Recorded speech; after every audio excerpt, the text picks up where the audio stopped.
16장에 가면 1절에 유다의 왕 요담의 아들인 아하스가 나옵니다. 아하스. 2절에 보면 아하스가 왕이 될 때 나이가 20세의 왕이 되고 16년을 다스리게 됩니다. 그런데 그가 2절 뒤에 보면 이야기하죠. 다윗과 같지 아니하였다. 그리고 하나님께서 보시기에 정직하게 행하지 않았다라고 이야기합니다. 그리고 3절에 이야기하듯이 이스라엘의 여러 왕들의 길을 쫓았다라는 거죠.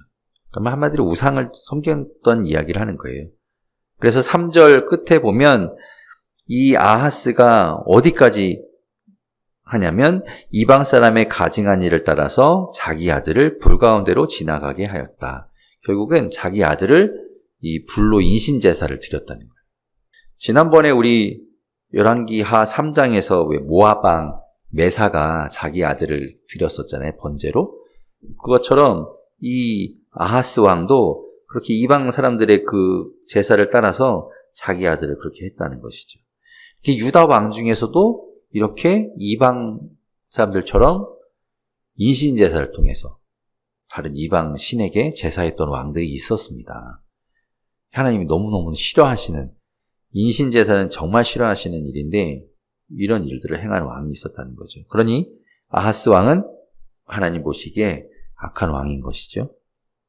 그래서 이때 이제 5절에 보면 아람 왕 르신과 이스라엘의 왕 베가, 이 아람과 북이스라엘이 연합해서 예루살렘을 공격합니다. 그래서 예루살렘에 이제 싸우러 올라오는 것이죠. 그렇게 해서 예루살렘을 에워싸고 쳐들어왔는데 쉽게 이 예루살렘을 함락하지는 못했던 상황이에요. 자, 그런 상황 가운데 이 아하스 왕이 어디에 의지하냐면 7절에 저 아람과 북이스라엘의 그 뒤에 있는 아수르에게 사자를 보내서 아수르하고 손을 잡아요. 그러니까 이제 이 아람과 북이스라엘의 뒤통수 뒤에서 치도록 하는 거죠. 그 작전을 쓰는 겁니다. 그래서 아하스가 아수르 왕에게 8절에 여호와의 성전과 왕궁 곳간에 있는 은금을 내어다가 아수르 왕에게 예물로 보내게 됩니다. 무슨 일만 있으면 성전에 있는 것들 다 긁어다가 곳간 왕궁에 있는 거 다 긁어다가 갖다 바치는 일을 하는 거예요. 자, 그렇게 해서 예물을 보냈더니 그걸 받고 9절에 아수르 왕이 곧 올라와서 다메섹을 공격합니다. 다메섹은 아람의 땅이거든요. 그 아람을 그러니까 뒤에서 치인 거죠. 그래서 아람을 공격하고 9절 끝에 보면 아람 왕 르신을 죽이게 됩니다. 그러니까 이제 전세가 역전되어 버린 거죠. 그 뒤에 이제 10절에 이 아하스 왕이 아수르 왕을 찾아갑니다. 그래서 10절에 이제 만나러 갔다가 거기에서 뭘 보냐면 그 아수르에서 섬기고 있는 제단을 보고 옵니다. 그 제단을 보고 와서 그 제단의 구조와 양식 이런 것들을 그려서 10절 끝에 보면 제사장인 우리야한테 보냅니다. 그리고 그걸 만들으라고 하죠. 그걸 받은 우리야가 제단을 만들어 놓습니다. 그리고 아하스 왕이 돌아와서 보니까 제단이 만들어져 있는 걸 봅니다. 그리고 거기에서 이방 신들이 섬기는 그 모양을 그대로 따라서 제사를 드리게 되죠. 그러니까 완전히 이 아하스 왕은 그 이방 신들 막 섬기는데 아주 적극적이었던 왕인 거예요. 그래서 막 제단까지 만들어 놓고, 그리고 이제 원래 하나님께 제사를 드리기 위해서 있는 이 성전에 있는 것들을 자기 마음대로 막 다 바꿔 놓습니다. 한쪽으로 막 치워 놓고 또 모양도 막 바꿔 놓고 자기 마음대로 막 해놔요. 하나님 보시길 때 이 성전을 함부로 했던 그런 아주 악한 왕이라는 것을 보여주고 있지. 17장에 가면 그때 북이스라엘이 누가 왕이 되는가 하면 1절에 엘라의 아들 호세아가 이스라엘의 왕이 되어서 9년간을 다스리게 됩니다. 여호와 보시기에 악을 행하였다. 그렇지만 다른 여러 왕들 같이 그렇게 악하지는 않았던 모양입니다. 자, 이 호세아 왕은, 북이스라엘의 호세아 왕은 아수르 왕한테 조공을 바칩니다. 그러니까 아수르가 지금 굉장히 강대국이 되어 있는 거예요. 그런 상황이라 이 북이스라엘의 호세아 왕도 역시 아수르의 종이 되어서 조공을 바치게 되지요. 그런데 이 호세아가 처음에 그렇게 종이 되어서 조공을 드리기로 해놓고 4절에 보면 뒤로 어디랑 손을 잡으려고 하냐면 애굽의 왕 소라는 사람에게 사자를 보내서 애굽하고 손을 잡으려고 하는 거예요. 이 아수르한테 조공을 드리지 않고. 그것 때문에 아수르가 가만히 있지 않겠죠. 그래서 북이스라엘을 공격해 옵니다. 5절에 보면 그렇게 아수르 왕이 쳐들어와서 이 사마리아를 3년간 에워싸게 됩니다. 완전히 3년 동안 이 이스라엘이 포위당한 상태에 있는 거예요. 굉장히 어려움을 많이 당하겠죠? 그렇게 해서 결국에 6절에 있듯이 호세아 제9년, 호세아 왕이 다스린 지 9년 만에 아수르 왕이 사마리아를 함락시키게 됩니다. 그래서 북이스라엘은 멸망하게 돼요. 그리고 이스라엘 사람들을 사로잡아서 아수르로 끌고 갑니다. 그리고 그 아수르에 있는 여러 지방에다가 이 북이스라엘 사람들을 거기 다 이렇게 여러 지방에 흩어버려요. 7절부터는 왜 북이스라엘이 망하게 되었는지 그것에 대해서 하나님께서 말씀하고 있어요. 그러니까 북이스라엘의 잘못이 무엇인지, 그들이 무슨 죄를 지었기 때문에 이런 멸망이라는 크나큰 결과를 맞닥뜨리게 되었는지에 대해서 이야기하고 있습니다. 7절 끝에 보면 결국엔 그런 거죠. 하나님 여호와께 죄를 범하고 다른 신들을 경외하며, 또 8절 중간에 보면 이방 사람의 규례와 이스라엘 여러 왕이 세운 율례를 행하였습니다. 하나님 말씀 안 들었다는 거예요. 하나님 말씀 안 듣고 이방신 따라가고 하나님 앞에 죄를 범했다는 거죠. 그래서 9절, 10절 이렇게 쭉 보면 산당을 세우고 목상을 세우고 아세라상을 만들고 또 그런 산당에서 그런 이방신한테 분향하고 악을 행하고 12절에 보면 우상을 섬기고 이런 것들을 계속 했기 때문에 하나님께서 분명히 선지자들을 통해서 이야기하셨음에도 불구하고 여전히 악을 행하였기 때문에 결국에 이렇게 멸망하게 되었다는 거죠. 16절 중간에 보면 두 송아지 형상을 부어 만들었던, 여로보암이 저질렀던 그 죄부터 잘못되었었죠. 그 형상을 부어 만들고 아세라 목상을 만들고 하늘의 1월 성신을 경배하고 바알을 섬기고, 17절 보면 또 자기 자녀를 불 가운데 지나게 하고, 아까 아하스 왕이 했던 것처럼 인신제사를 드리고 여러 가지 이방 풍습을 따라가고 이런 것들, 그것들 때문에 하나님께서 노하셔서 결국 그들이 망하게 되었다라는 이야기를 하고 있습니다. 그런데 유다도 마찬가지예요. 유다도 19절에 보면 유다도 그들의 하나님 여호와의 명령을 지키지 아니하였고 이스라엘 사람들이 만든 관습을 행하였다. 남유다라고 거룩하고 아주 하나님 보시기에 정말 선했던 것이 아니죠. 이들도 마찬가지로 이방을 신들을 섬기고 이방의 풍습을 따라하고 하나님을 버리고 이랬습니다. 그런데 우리가 왕들을 계속 보지만 그 다윗에게 약속한 그 약속 때문에 버티고 있는 거예요. 다윗의 약속 때문에 그 등불이라는 것으로 버티고 있는 거죠. 그래서 이 아수르에서 이스라엘 사람들 잡아다가 그 아수르 땅 여러 고을에다 막 흩어버렸잖아요. 그리고 24절에 보면 대신에 이 아수르 왕이 저 다른 동네 바벨론과 구다와 아와 하맛과 스발와임에 있는 사람들을 데려다가 이 이스라엘에다가 거주하게 합니다. 그러니까 이 아수르는 혼혈 정책을 쓴 거예요. 그러니까 사람들 막 흩어지고 막 섞어버립니다. 민족 말살 정책 같은 그런 걸 하는 거예요. 그렇게 해서 이제 정체성을 흩어버리죠. 그러다 보니까 이제 이방 사람들이 이스라엘에 와서 자기들의 신들을 다 갖고 옵니다. 그래서 거기서 막 제사해요. 그래서 25절에 보면 그들이 와서 여호와를 경외하지 않은 것 때문에 하나님께서 사자를 그들 가운데 보내서 사람들을 죽입니다. 그래서 이제 이들이 이제 생각한 거죠. 어떻게 하면 좋을까? 하나님한테도 제사를 해야 된다. 그래서 이 아수르 왕이 그 잡아갔던 제사장들 중에서 한 사람을 다시 돌려보내요. 그래서 그 이방 사람들한테 제사하는 방법을 알려주라고 보냅니다.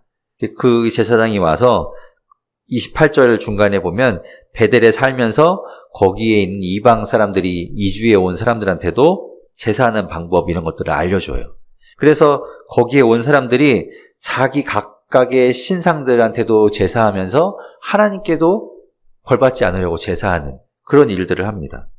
그래서 30절, 31절에 보면은 그들이 만들었던 것들을 기록하고 있어요. 뭐 바벨론 사람은 수꽃 분옷을 만들고 뭐 누구는 뭘 만들고 막 이렇게 그들이 만들었던 이방 신들 뭐 산당들 우상들을 쭉 거론하고 있죠. 그렇게 해서 그들이 그 신들한테 제사했다. 그리고 33절이 중요한 이야기인데 이와 같이 그들이 여호와도 경외하고 하나님을 무시한 게 아니에요. 하나님한테 벌받은 것 때문에 하나님 경외 제사 안 하면 죽는 것 때문에 하나님한테도 예배하고 하나님을 경외하면서 동시에 뭘 하냐면 어디서부터 옮겨왔든지 그 민족의 풍속대로 자기의 신들도 섬겼더라. 그러니까 하나님도 섬긴다고 하고 자기 신도 섬기고 이렇게 병행했던 거예요. 같이 막 섞어버린 겁니다.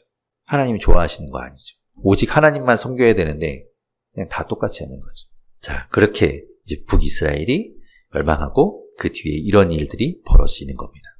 이 일들은 나중에 신약 시대에 이스라엘 사람들이 사마리아 사람들을 굉장히 경멸하는 것과 연관이 된 이야기인 거죠. 이런 것들이 계속 이어진 게 그렇게 영향을 주게 된 겁니다. 18장에는 다시 남유다 이야기가 나옵니다. 남유다 왕 히스기야의 이야기가 나오는데 처음에는 히스기야 왕이 즉위했을 때는 북이스라엘이 아직 멸망하지 않았을 때예요. 히스기야는 2절에 보면 왕이 될 때 나이가 25세 그리고 29년을 다스리게 됩니다. 그리고 그의 어머니 이름은 아비 그리고 스가리아의 딸이었습니다. 재밌죠? 어머니의 이름이 근데 아비입니다. 자, 근데 이 히스기야는 하나님 보시기에 좋은 왕이었어요. 3절부터 보면 히스기야가 그의 조상 다윗의 모든 행위와 같이 여호와께서 보시기에 정직하게 행하였습니다. 다윗의 길을 따라갔던 사람. 그러니까 다윗의 길을 따라갔다는 건 하나님 보시기에 선한 왕이죠. 그리고 제가 남유다 왕을 이렇게 구분할 때 다윗의 길을 따라갔는가 그리고 또 하나가 산당을 제거했는가를 따진다고 했는데 다윗의 길을 따라가고 히스기야는 또 뭐 했는가 하면 4절에 산당들을 제거했어요. 그리고 주상들을 깨뜨리고 이방 신들을 다 없애버렸습니다.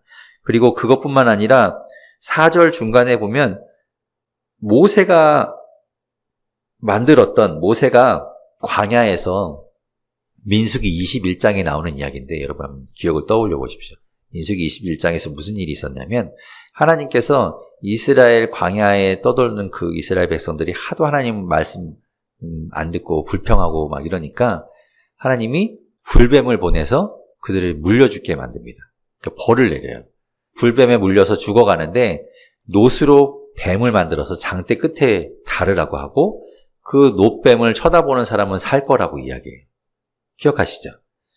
그 노뱀이 지금까지도 남아있었던 모양입니다.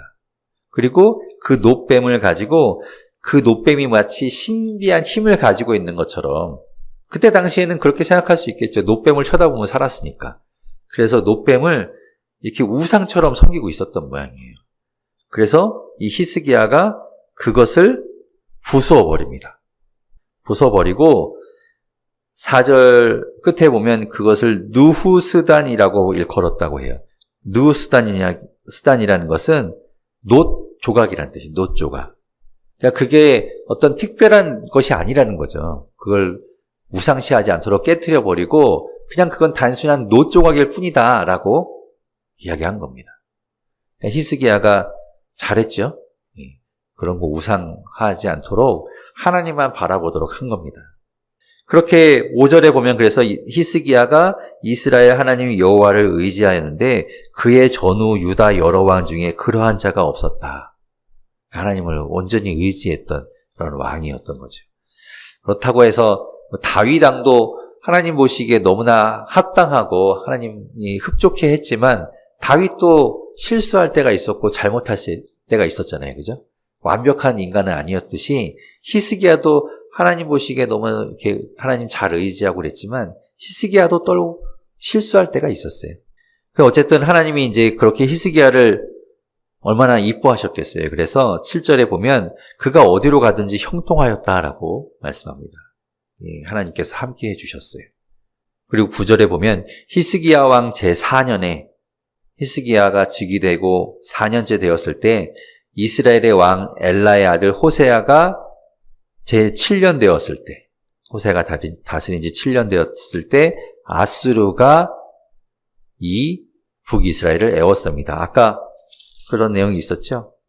그러니까 17장 5절부터 6절에 보면 이 호세아가 아수르한테 조공을 바치기로 하고 안 바쳤잖아요. 그리고서 애굽하고 손잡았잖아요. 그것 때문에 아수르가 쳐들어오고 3년 동안 북이스라엘 그 사마리아를 애워쌌다고 했던 그 이야기입니다. 그래서 3년 동안 애워싸고 결국에는 10절에 3년 후에 그 성읍이 함락되니 곧 히스기야 왕의 제6년 그리고 이스라엘 왕 호세아 제9년에 사마리아가 함락되고 북이스라엘이 멸망하게 되는 겁니다.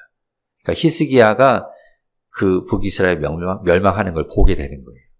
자, 그 아수르가 북이스라엘을 멸망시키고 난 이후에 남유다를 공격했겠죠. 북이스라엘을 함락시켰으니 당연히 남유다까지 이렇게 침공해 내려왔을 거예요. 13절에 보면 히스기야 왕 14년, 제14년에 아까 히스기야 왕 6년에 북이스라엘이 멸망했으니까 그 뒤로 이제 몇 년이 지난 이후에 14년에 아수르 왕 사네립이 이 유다로 침공해 옵니다. 그래서 유다의 성읍들을 막 공격해 오는 거예요. 14절 끝에 보면 그 아수르 왕이 은 300달란트, 금 30달란트를 달라고 합니다. 그래서 히스기야가 또 그것들을 다 또 갖다 줘요. 16절에 히스기야가 여호와의 성전 문내 금, 자기가 모든 기둥에 입혔던 금을 다 다시 벗겨서 그것을 아수르 왕에게 갖다 줍니다. 그런데 아수르 왕이 그거 받고 그치지 않겠죠. 결국 또다시 공격하는 거예요. 17절에 보면 아수르 왕이 그 장군들을 내세워서 대군을 이끌고 또 예루살렘을 쳐들어오게 합니다. 그때 이제 18절에 보면 이 히스기야 왕이 힐기야의 아들 왕궁 책임자였던 엘리야김과 서기관 셈나와 아삽의 아들 사관 요아를 이제 그들한테 보내서 그들의 요구 조건을 듣도록 합니다. 협상하러 보낸 것이겠죠.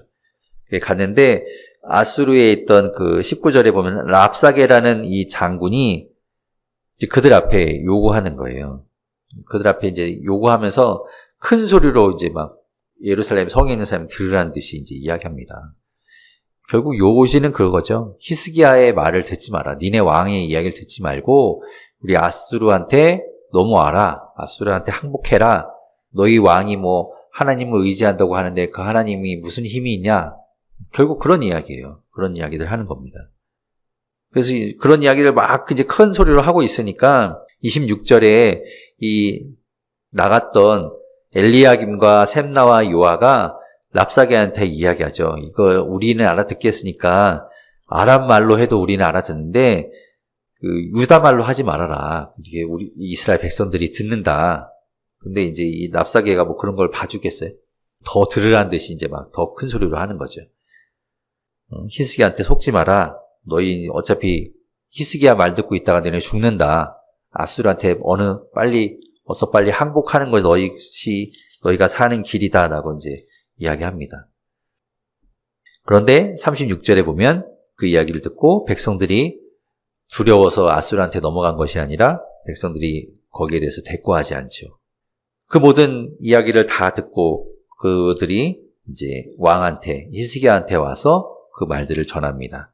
그래서 19장에는 그 말을 들은 히스기야가 하나님 앞에 들어가서 기도합니다. 이 히스기야는 하나님을 의지했던 사람이잖아요. 그러니까 그런 어려움 앞에 하나님 앞에 가서 기도하는 것이죠. 그리고 2절에 보면 그 나갔던 엘리야김과 셈나와 제사장 중에서 장로들을 선지자인 이사야한테 보냅니다. 히스기야 때 이사야 선지자가 있었어요. 그러니까 이사야 선지자한테 보내서 어떻게 하면 좋을지, 하나님이 뭐라고 하신지 들어보기 위해 보내죠.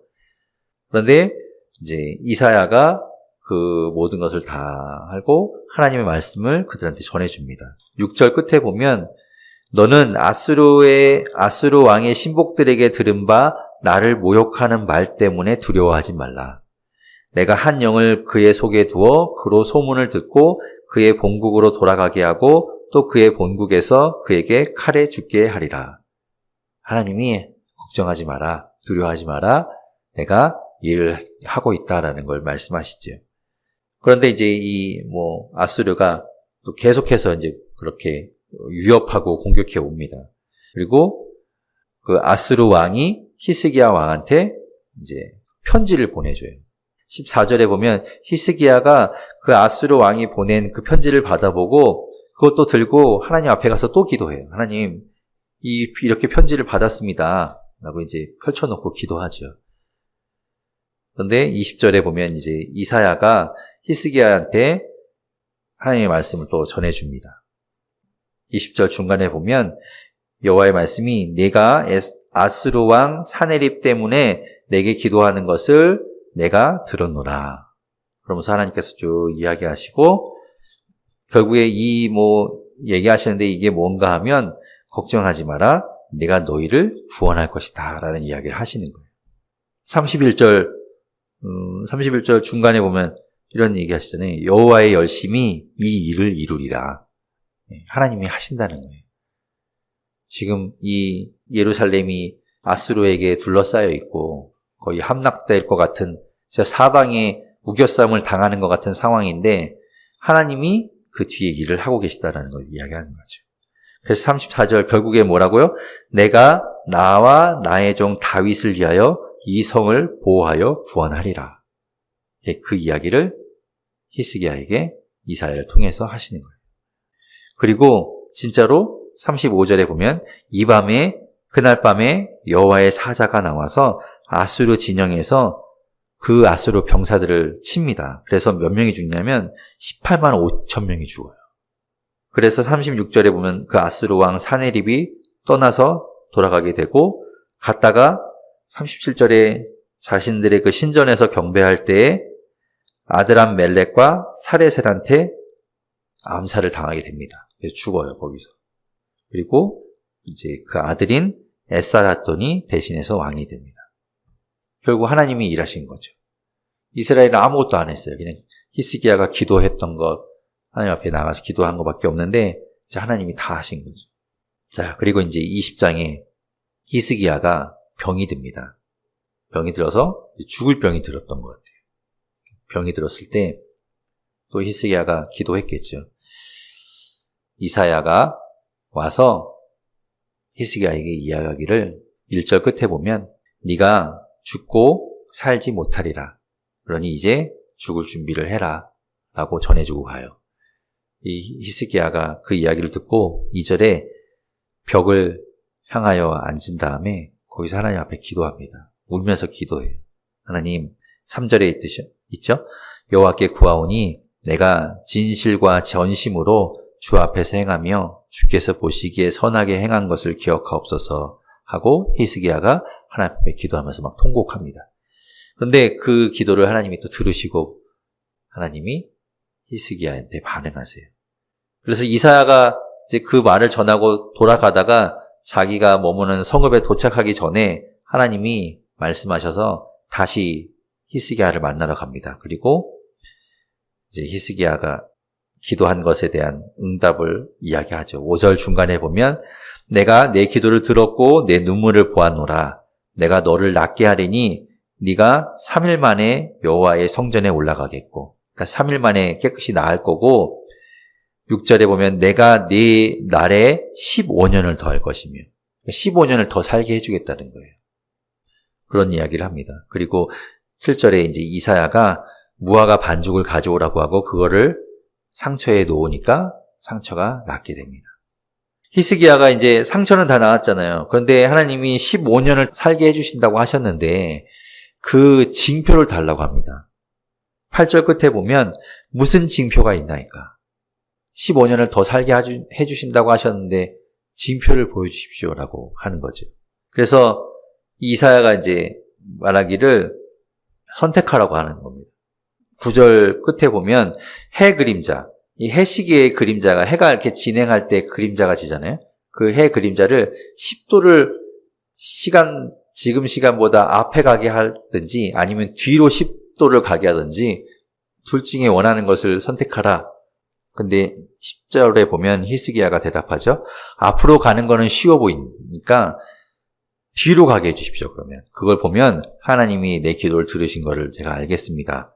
그래서 11절에 보면 아하스의 해시계, 아하스 왕 때 만든 해시계인가 봐요. 해시계의 해 그림자가 뒤로 10도를 물러나게 됩니다.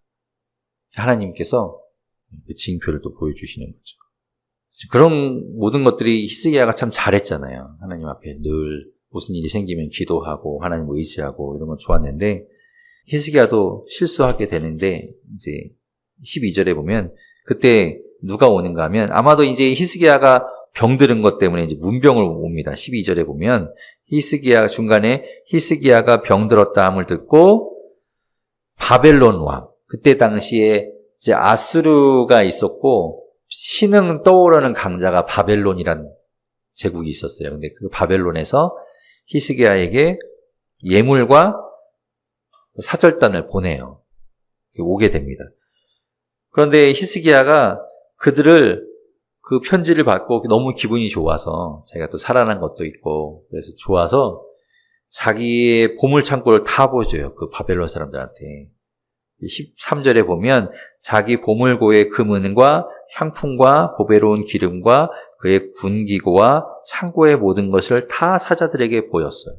다 보여줘. 완전히 다 노출시켜버립니다.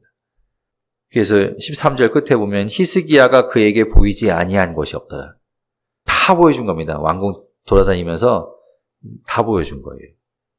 17절에 이제 이렇게 이야기합니다. 이사야가 히스기야한테 여호와의 말씀이 나를 이르리니 왕궁의 모든 것과 왕의 조상들이 오늘까지 쌓아두었던 것이 바벨론으로 옮긴 바 되고 하나도 남지 아니할 것이요. 지금 이렇게 보여준 것들을 바벨론한테 고스란히 다 뺏기게 될 거다라는 걸 이야기합니다. 그리고 18절에 보면 왕의 몸에서 날 아들 중에서 사로잡혀서 바벨론 왕궁의 환관이 될 것입니다. 히스기야가 다 잘하다가 한번 이렇게 실수를 합니다.